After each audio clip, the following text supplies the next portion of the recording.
आगे और प्रश्न कवर करते हैं। 13 नंबर का प्रश्न देखेंगे। 400 पेनों में से 320 को बेचने पर राज ने पाया कि उसे 400 पेनों की कुल लागत प्राप्त हो गई। परसेंटेज में उसका लाभ कितना है? क्या समझ में आया है प्रश्न में? 400 पेन खरीद के लाया था कौन? राज, जिसमें से 320 पेन को ही बेच दिया अगर वो, तो उसको 400 पेन में जितना खरीद के लाया 400 पेन को, उतना पैसा उसको मिल गया। तो उसको लाभ कितना हुआ ये पूछ रहा है। अब ऐसे प्रश्नों में आपको क्या करना चाहिए? सीपी और एक तरफ क्या है आपके पास? एसपी। 400 पेन को वो कितने में खरीद के आया? 1-1 रुपये का पेन, 1-1 रुपये मान ले, हर पेन का कीमत क्या है? 1 रुपये, तो 400 रुपये में खरीद के आया। 320 पेन को खरीदने का कीमत कितना हो जाए रहता? 320 रुपये। और देखो 320 रुपये के पेन को उसने कितने में बेच दिया? 400 रुपये में बेच दिया। ये बोल रहा है प्रश्न, ध्यान से पढ़िए क्या बोला गया कि 320 पेन को ही 400 पेनों की कीमत पर ही बेच दिया। तो सिंपल सी बात है, उसको कितने का फ़ायदा हो रहा है? 80 रुपये का फ़ायदा हो रहा है यहाँ से। अब लाभ निकालना है तो लाभ का परसेंटेज क्या हो जाएगा?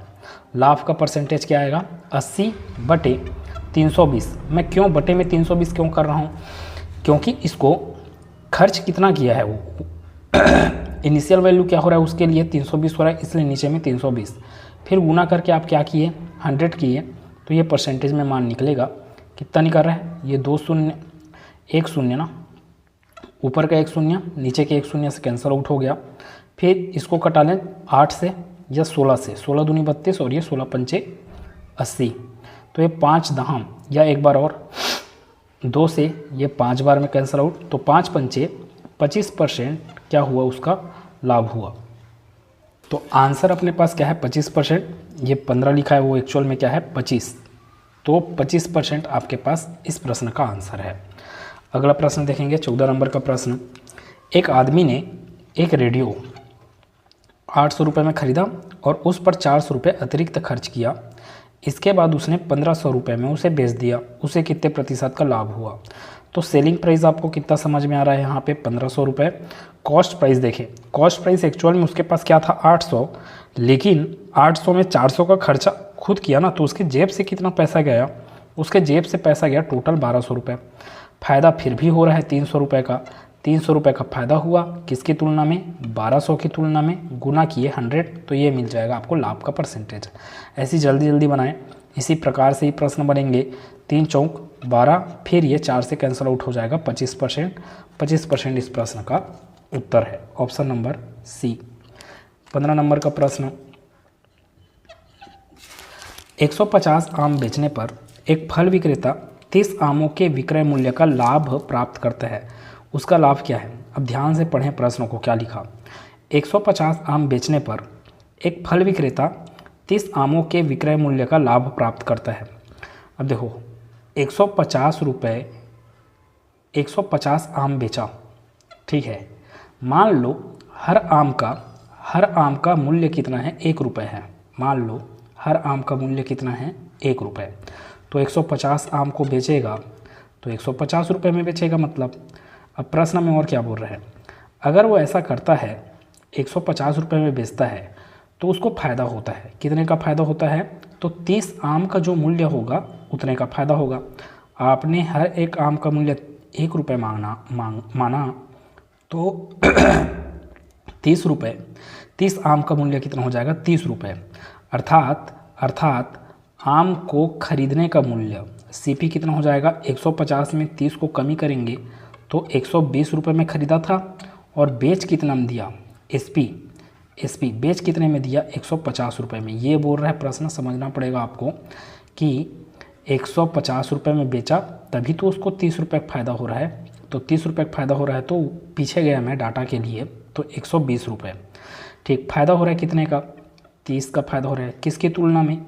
120 की तुलना में।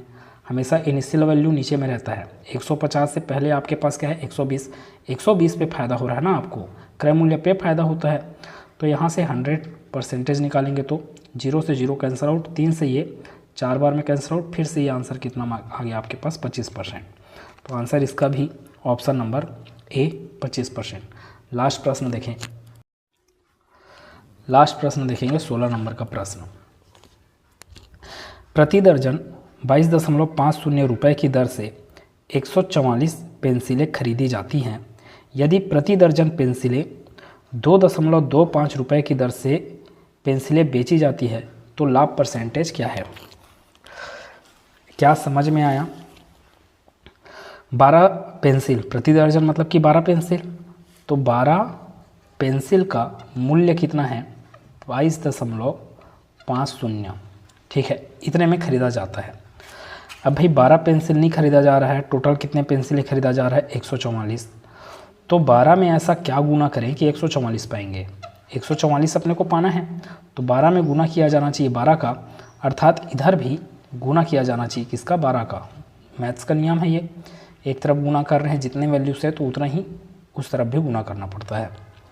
12 से गुना करूँगा तो 12 शून्य 0, 12 पंचे 60, 6 बचा, 12 दूनी 24, 6 30, 3 बचा, 12 दूनी 24, 3 27, अर्थात 144 पेंसिल का मूल्य कितना है? 270 रुपये। ठीक, इतना समझ में आया।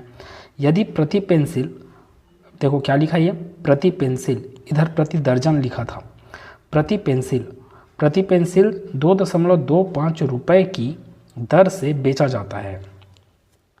अभी तो मेरे को खरीदने का मूल्य पता चला कि इसका 144 पेंसिल का, तो एक पेंसिल का निकाल लिए रहो, एक पेंसिल का क्रय मूल्य ना, क्योंकि मेरे को एक पेंसिल को बेचना है तो एक पेंसिल का क्रय मूल्य निकालना पड़ेगा, लाभ वगैरह मेरे को ज्ञात करना है, इसलिए एक पेंसिल का क्रय मूल्य क्या होगा यहाँ से? 270/144। ठीक है, इसको कैंसिल आउट करें, 2 से अगर कैंसिल आउट करूँ 2 एकम 2, 2 तिया 6 और ये 2 पंचे 10, बटे में 2 सत्ते 14 और ये 2 दूनी 4। आगे देखेंगे इसमें 135/72, इसको कैंसिल आउट किया जा सकता है 9 से, 9 अट्ठे 72 और ये 9 एकम 9, 9 पंचे 45। ठीक है, 4 बचा तो उसका करके 45, तो 9 पंचे 45।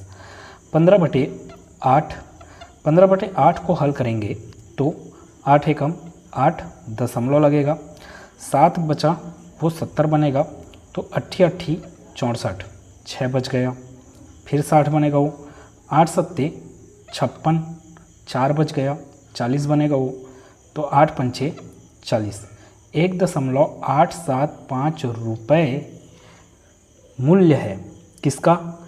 एक पेंसिल का मूल्य। ठीक है, एक पेंसिल का क्रय मूल्य है ना, और एक पेंसिल का विक्रय मूल्य देखें, एक पेंसिल का विक्रय मूल्य कितना बोला गया? एक पेंसिल का विक्रय मूल्य है 2.25 रुपये। ठीक है, 2 रुपये 25 पैसे। अच्छा, ये दशमलव के बाद 3 डिजिट है तो इसको भी दशमलव के बाद 3 डिजिट बना ले, 2.250 रुपये, ताकि घटाने में आसानी हो। सिंपल सी बात है भाई कि ये वैल्यू कम है, खरीदने वाला मूल्य कम है, बेचने वाला मूल्य अधिक है, तो लाभ हो रहा है। लाभ नहीं बताना है आपको, आपको बताना है लाभ का परसेंटेज। तो लाभ परसेंटेज क्या होगा? बटे के ऊपर में क्या आता है? लाभ। कितना हुआ है लाभ? तो 2.250 से घटाया जाए 1.875 को, बटे में क्या आएगा? हमेशा लाभ परसेंटेज या हानि परसेंट हमेशा किसकी तुलना में निकाला जाता है? क्रय मूल्य की तुलना में। तो नीचे में क्या आएगा आपके पास? क्रय मूल्य 1.875, फिर गुना कर देंगे 100 तो क्या निकल जाएगा? लाभ का परसेंटेज। हल करेंगे इसको तो कितना आ रहा है? 0 में 5 गया, अर्थात 10 में 5 गया 5, फिर यहाँ पे 4 बचा, 14 में 7 गया 7 हो गया, फिर ये बचा आपके पास 1 ना। ठीक है, तो 11 में 8 गया, कितना हो गया? 3, फिर ये तो आपके पास एक ही है तो 1 में गया 0, मतलब कि 0.375 ऊपर में आया, नीचे में 1.875 गुना करके क्या है? 100%। दशमलव के बाद 3 अंक है, इसमें भी दशमलव के बाद 3 अंक है, तो दशमलव को हटाया जा सकता है। तो मैं डायरेक्ट हटा देता हूँ यहाँ से, ये दशमलव को हटा दिया, तो नीचे में क्या बचा आपके पास? 1875, ऊपर में बचा है 375। 25 से कैंसिल आउट करें, क्योंकि अंतिम के 2 डिजिट 25 से भाग जा रहा है, मतलब कि ये भाग जाएगा। 25 से कैंसिल आउट करेंगे तो 25 सत्ते 175, 12 बच गया यहाँ पे, 125 बना तो 25 पंचे 125, इसको कैंसिल आउट किया जाएगा तो 25 एकम 25, 12 बच गया फिर यहाँ पे, फिर 25 पंचे 125, 15 एकम 15, 15 पंचे 75, तो 100/5 बचा। 100/5 मतलब कि 20%, अर्थात लाभ कितने का हो रहा है? ऑप्शन नंबर सी 20% का लाभ हो रहा है। तो इस प्रकार के प्रश्न बनने वाले हैं। उम्मीद है सब चीज़ समझ में आया होगा। ठीक है, तो इतने तक है इस क्लास में।